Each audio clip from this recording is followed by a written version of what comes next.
আসসালামু আলাইকুম।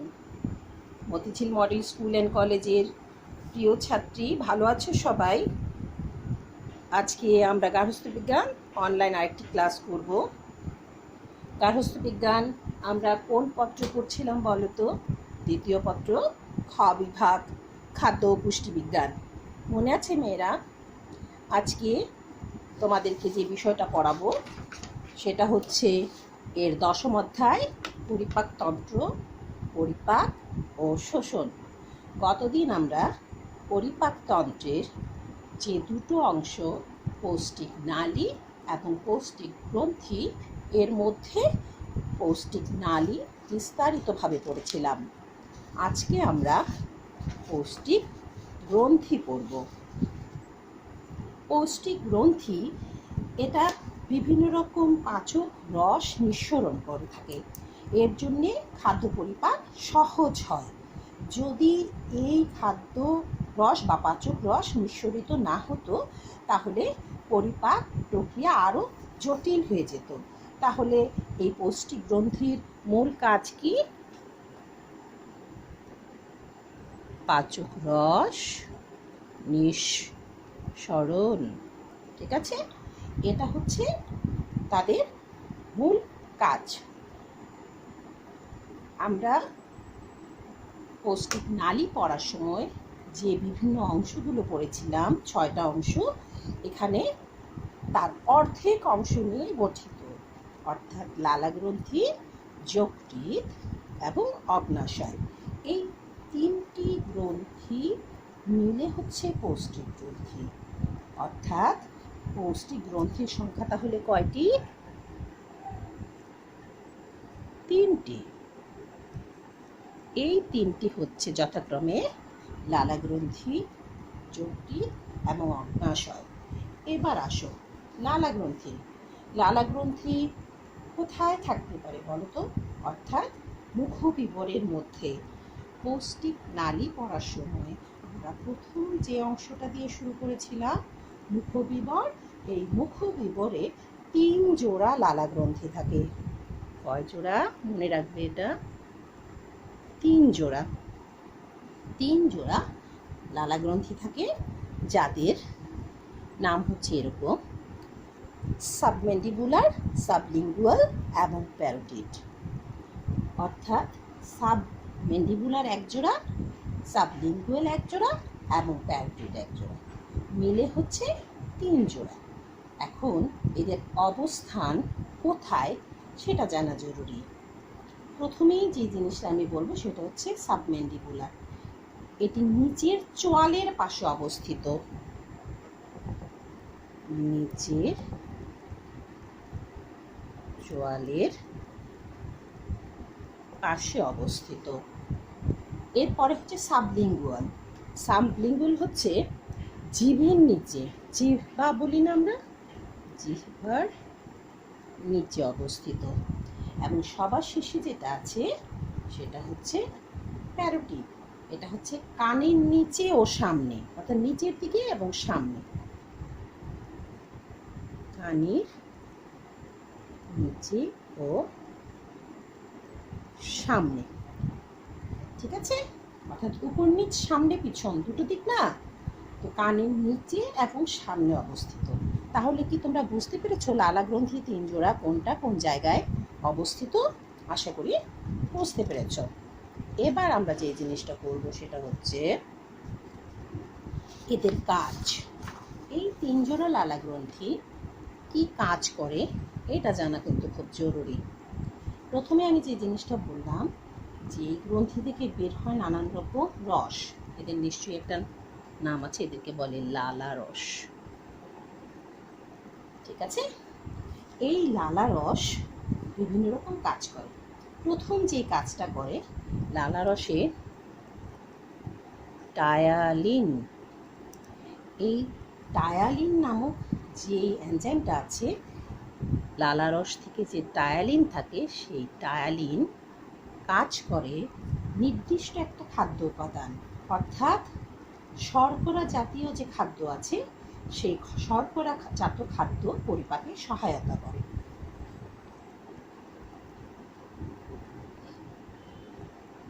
শর্করাজাত খাদ্যের উপরে কাজ করে এবং পরিপাকে সহায়তা করে। এছাড়া লালা রসের আরেকটা কাজ আছে, সেটা হচ্ছে খাবারকে পিচ্ছিল করা, অর্থাৎ তুমি যেন গলাধঃকরণ করতে পারো। গলা থেকে অর্থাৎ মুখ থেকে গলায় যাবে, গলবিল হয়ে অন্ননালীতে আসবে। গলবিল এবং অন্ননালীতে কোনো রকম পরিপাক হয় না, কিন্তু এই জায়গাটা দিয়ে খাবার প্রক্রিয়াজাতকরণ হওয়া অর্থাৎ পিচ্ছিল না হলে মুখবিবর থেকে গলবিলে এবং গলবিল থেকে অন্ননালীতে ট্রান্সফার হওয়া অনেক কঠিন হতো। এবার আসো পরবর্তী যে গ্রন্থি, যেটা হচ্ছে যকৃৎ। মেয়েরা খুব ভালো করে এই তিনটা অংশের মধ্যে যকৃৎটাকে খুব গুরুত্ব দিয়ে পড়বে, কারণ প্রায় সময় এটা থেকে উদ্দীপক পাওয়া যায়। প্রথমে দেখে নাও যকৃৎ কোথায় থাকে। যকৃৎ পেটের উপরিভাগে ডান দিকে অবস্থিত। পেটের উপরিভাগে এবং ডান দিকে, এই দুটো জিনিস মনে রাখবে, পেটের উপরিভাগে এবং ডান দিকে অবস্থিত। এর দুটো লুব আছে, অর্থাৎ ডান এবং বাম দুটি লোব, রাইট লোব এবং লেফট লোবে বিভক্ত। এটাকে শরীরের একটা রাসায়নিক চেম্বার বলা হয়, রসায়নাগার, কারণ শরীরের সবচেয়ে বড় গ্রন্থি এবং অসংখ্য রাসায়নিক কাজ সম্পন্ন হয়। এই জন্য এটাকে আরেকটা নাম দেওয়া হয়, সেটা হচ্ছে মানবদেহের গবেষণাগার। মনে থাকবে, এর অংশগুলো বোঝার জন্যে তোমাদের আমি এই ছবিটা দেখাচ্ছি। এখানে দেখো, এই যে দেখতে পাচ্ছ, এ হচ্ছে মূলত যকৃতের মূল অংশ। এটা হচ্ছে পিত্ত, চীনা বাদামের মতো দেখা যাচ্ছে একটা, দেখতে পাচ্ছ। আর ঠিক এই জায়গাটা হচ্ছে পিত্তনালী, আর এটা হচ্ছে যকৃতের নালী। ঠিক আছে, বুঝতে পারছি এই তিনটা অংশ। এই যকৃৎ থেকে যে রস তৈরি হবে, সেই যকৃৎ নালী বা পিত্তরস পিত্তনালী দিয়ে অগ্নাশয়ে রস এই নালী থেকে এসে এগুলো মিলে কাজ করে হচ্ছে ক্ষুদ্রান্তে। এখানে শুধু রস তৈরি করা এবং পাস করাই এদের কাজ। এরপরে হচ্ছে তারা মূল যে পরিপাক সেটা শুরু করে ক্ষুদ্রান্তে। এই জিনিসগুলো মনে রাখবে। যকৃৎ থেকে যে এই রসটা নিঃসরিত হয় এবং যকৃৎ নালীর মধ্য দিয়ে ধীরে ধীরে পিত্তথলিতে এসে জমা হয়, এটা কিন্তু একটা জমা রাখার জায়গা। এই পিত্তথলিতে যে রসটা জমা হয় একে বলা হয় পিত্তরস, ঠিক আছে, বা পিত্তলবণ, এগুলো এখানে জমা হয়। এখন এই যে জমাকৃত, তাহলে পিত্ত, এখানে আমরা পিত্তরসটা যে পাচ্ছি এটা কিন্তু মনে রাখবে। এই পিত্তরস এখানে জমা হচ্ছে, তাহলে পিত্তরস জমা হচ্ছে, আর এটাকে বলা হচ্ছে মানবদেহের গবেষণাগার। মানবদেহের গবেষণাগার। এই মানবদেহের গবেষণাগার বলার মূল কারণ হচ্ছে, আমরা যে নানা রকম বিষাক্ত পদার্থ শরীরে প্রবেশ করে ফেলি, সব তো আমরা ইচ্ছা করে করি না, অনেক সময় নানাভাবে শরীরে প্রবেশ হয়। এই যকৃৎ এগুলোকে নিষ্ক্রিয় করে বলেই কিন্তু আমরা কি করি, আস্তে আস্তে পরবর্তীতে এগুলোকে নিষ্ক্রিয় করে বিষক্রিয়া থেকে দেহকে রক্ষা করতে পারি। তা না হলে কিন্তু আমরা দেহকে রক্ষা করতে পারতাম না। এই ব্যাপারটা খুবই জরুরি। এই জন্যে একে মানবদেহের গবেষণাগার বলে। কোনো কারণে যদি যকৃৎ তার কাজ করাটা বন্ধ তো দূরের কথা, কমিয়ে দেয়, তাহলেই কিন্তু আমাদের শরীরে অনেক রকম সমস্যা দেখা দিবে। এবার আসো কাজ। যকৃতের কাজ কি? প্রথম কাজ হচ্ছে চর্বি এবং কোলেস্টেরলের পরিপাক করা।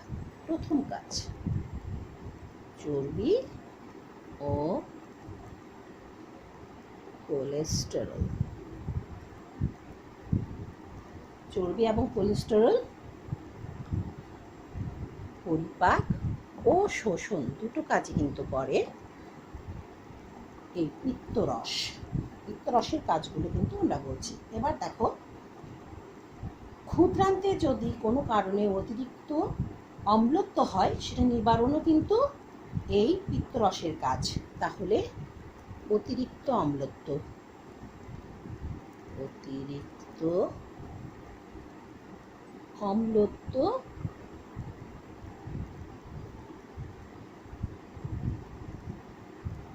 নিবারণ।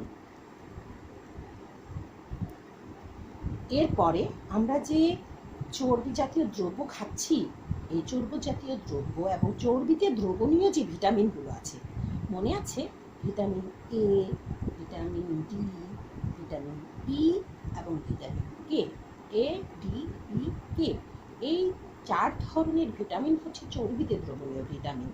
এই পিত্তরসের কাজ হচ্ছে এই ভিটামিনের শোষণে সহায়তা করা, ভিটামিনের শোষণে সহায়তা। বুঝতে পেরেছ? অর্থাৎ মোট কি কি কাজ করছে? চর্বি এবং কোলেস্টেরল পরিপাক এবং শোষণে সাহায্য করছে। ক্ষুদ্রান্ত যদি অতিরিক্ত অম্লত্ব হয়ে যায়, অ্যাসিডিক হয়ে যায়, সেটা নিবারণে সাহায্য করছে।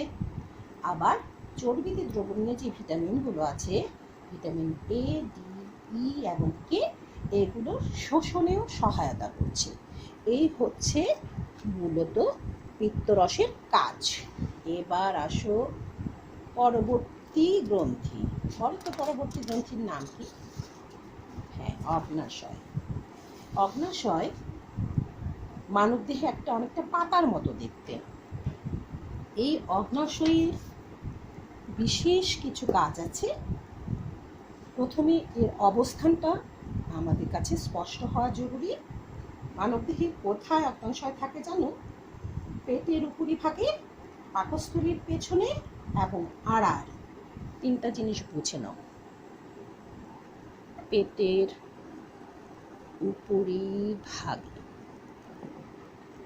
এটা একটা জিনিস। পাকস্থলীর পিছনে, স্থলীর পিছনে, আবার আড়াআড়ি ভাগে। এই হচ্ছে তার অবস্থান। তাহলে অবস্থানটা পাওয়া গেল। এবার বলো এর আকার। এটা হচ্ছে 15 থেকে 20 সেন্টিমিটার লম্বা। প্রথমে লম্বাটা দেখি। 15 থেকে 20 সেন্টিমিটার। এরপরে হচ্ছে চওড়া।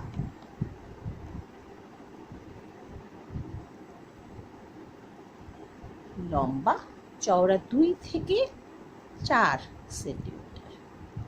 লম্বার চওড়া পাওয়া গেল। আর সব সময় এই জিনিসটা একটু মনে রাখবে, এটা একটা মিশ্র গ্রন্থি। কেমন গ্রন্থি? মিশ্র গ্রন্থি। কারণ এর যে 2টা অংশ আছে, এই অংশ দুটো এক এক ধরনের কাজ করে। এক্সোক্রাইন এবং এন্ডোক্রাইন নামক 2টো অংশ আছে। একটা হচ্ছে এক্সোক্রাইন, একটা হচ্ছে এন্ডোক্রাইন। এই 2টো অংশ আছে। এবার চলো, এই যে অংশগুলি, এগুলো কি কাজ করে? আসলে অগ্নাশয় থেকে যে রস নিঃসরিত হয় তার নাম অগ্নাশয় রস। এই রসটা হচ্ছে বর্ণহীন, ক্ষারধর্মী এবং পরিষ্কার জলীয় পদার্থ। ক্ষারধর্মী বলেই কিন্তু সে অম্লত্ব নিবারণ করতে পারে। অ্যাসিড আর বেস মিলে নিউট্রাল হয় না, সেই জন্যেই এটা মনে রাখবে যে অগ্নাশয় রসটা হচ্ছে বর্ণহীন, ক্ষারধর্মী ও পরিষ্কার জলীয় দ্রবণ। এবার আসো কাজে। এক্সোক্রাইন যেটা, এক্সোক্রাইন অংশটা হচ্ছে খাদ্য পরিপাককারী জারক রস থাকে। তাহলে এখানে কি হচ্ছে? পরিপাককারী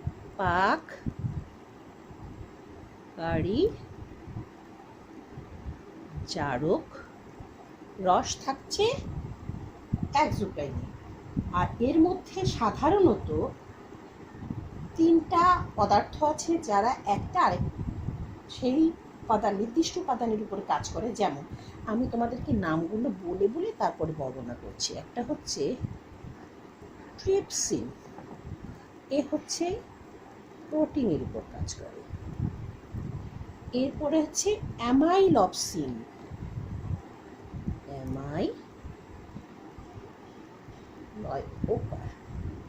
সিন, এটা কাজ করে কার্বোহাইড্রেটের উপরে।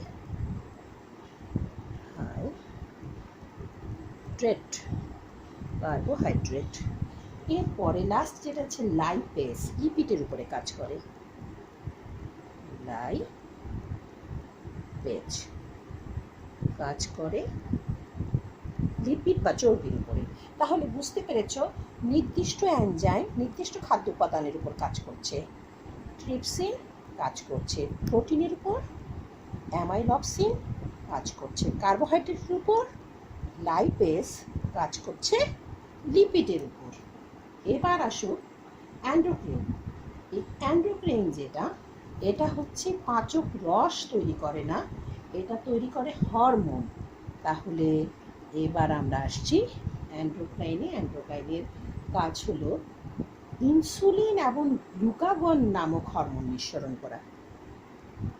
ইনসুলিন, এইটা তো শুনেছ না নামটা, ডায়াবেটিস হলে দিতে হয়। ও গ্লুকাগন হরমোন নিঃসরণ করে। ইনসুলিন এবং গ্লুকাগন নামক হরমোন নিঃসরণ করে। ইনসুলিন কার উপরে কাজ করে সেটা কি জানো? গ্লুকোজ। ইনসুলিন এই হরমোনটা কাজ করে গ্লুকোজের উপর। যাদের ডায়াবেটিস আছে তাদের এই ইনসুলিনের অভাব আছে। ইনসুলিন কোষে গ্লুকোজের ব্যবহারে সহায়তা করে, অর্থাৎ ইনসুলিন অনেকটা গাইডের মতো কাজ করে। গ্লুকোজ শরীরের কোথায় ব্যবহৃত হতে পারবে সেই গ্লুকোজকে গাইড দিয়ে ইনসুলিন নির্দিষ্ট কোষে নিয়ে যায়। যখনই ইনসুলিনের অভাব হয় তখন গ্লুকোজ শরীরে কাজ থাকা সত্ত্বেও খুঁজে সেই কাজটা বের করতে পারে না। আর এর পরবর্তী যে আরেকটা হরমোন গ্লুকাগন, এর মূল কাজ কি জানো? গ্লুকাগন কাজ করে হচ্ছে ইনসুলিনের বিপরীতে, অর্থাৎ ইনসুলিন যা কাজ করতো ইনসুলিনের বিপরীতে কাজ করে। ইনসুলিনের বিপরীতে গ্লুকাগন কাজ করে, এই জিনিসটাও বোঝার একটা ব্যাপার। তাহলে আমাকে বলো তো, এখন পর্যন্ত আমরা মোট কয়টা গ্রন্থি পড়লাম? 3টা গ্রন্থি পড়লাম। একটা হচ্ছে লালা গ্রন্থি, একটা যকৃৎ, একটা অগ্নাশয়।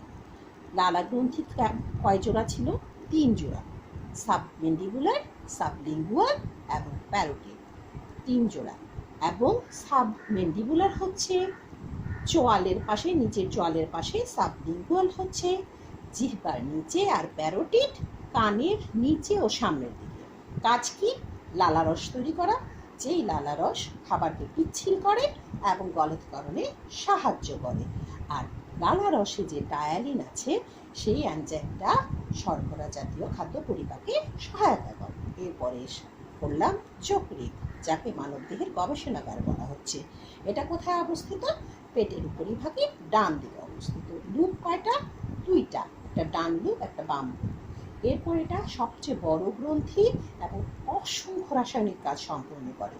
যকৃৎ থেকে যে রস হয় সেটা হচ্ছে পিত্তরস। এই পিত্তরসের নির্দিষ্ট কিছু কাজ করলাম। চর্বি এবং কোলেস্টেরলের পরিপাক ও শোষণে সহায়তা করে, ক্ষুদ্রান্তে অতিরিক্ত অম্লত্ব নিবারণ করে, কারণ নিজে হচ্ছে ক্ষারধর্মী। আর ভিটামিন, এর দ্রবণ, যেই ভিটামিনগুলো চর্বিতে দ্রবণীয় সেগুলো শোষণে সহায়তা করে। আর সবার শেষে করলাম আমরা এই অগ্নাশয়। অগ্নাশয় একটা মিশ্র গ্রন্থি। প্রথমেই যে জিনিসটা মনে রাখবে সেটা হচ্ছে মিশ্র গ্রন্থি। লম্বা হচ্ছে 15 থেকে 20 সেন্টিমিটার, চওড়া হচ্ছে 2 থেকে 4 সেন্টিমিটার, পেটের উপরিভাগে পাকস্থলীর পেছনে আড়াআড়িভাবে অবস্থিত। এর 2টো অংশ আছে, একটা এক্সোক্রাইন, একটা অ্যান্ডোক্রাইন। এক্সোক্রাইনের কাজ হচ্ছে পরিপাককারী জারক রস তৈরি করা, যেমন ট্রিপসিন কাজ করে প্রোটিনের উপর, অ্যামাইলপসিন কাজ করে কার্বোহাইড্রেটের উপর, লাইপেজ কাজ করে লিপিডের উপর বা চর্বির উপর। এরপরে যেটা আছে অ্যান্ড্রোক্রিন, সেটা হচ্ছে ইনসুলিন এবং গ্লুকাগন নামক হরমোন নিঃসরণ করে। ইনসুলিন গ্লুকোজকে কোষে ব্যবহারে সহায়তা করে, আর এর অভাবে কী রোগ হয় বলো তো? ডায়াবেটিস। আর এই ইনসুলিন ছাড়া যে হরমোনটা গ্লুকাগন, সেই গ্লুকাগন হচ্ছে ইনসুলিনের বিপরীতে কাজ করে। আমি আশা করছি তোমরা পৌষ্টিক গ্রন্থিটা ভালোভাবে বুঝতে পেরেছ। আগামী দিন আমরা খাদ্যের পরিপাক ও শোষণ করব। সেই পর্যন্ত ভালো থাকবে, বেশি বেশি শব্দগুলোর অভ্যাস করবে, কারণ এই শব্দগুলো নতুন, লিখে লিখে পড়লে ভালো হয়। বানানগুলো খেয়াল করবে, আশা করি তোমাদের সমস্যা হবে না। সেই পর্যন্ত ভালো থেকো, আল্লাহ হাফেজ।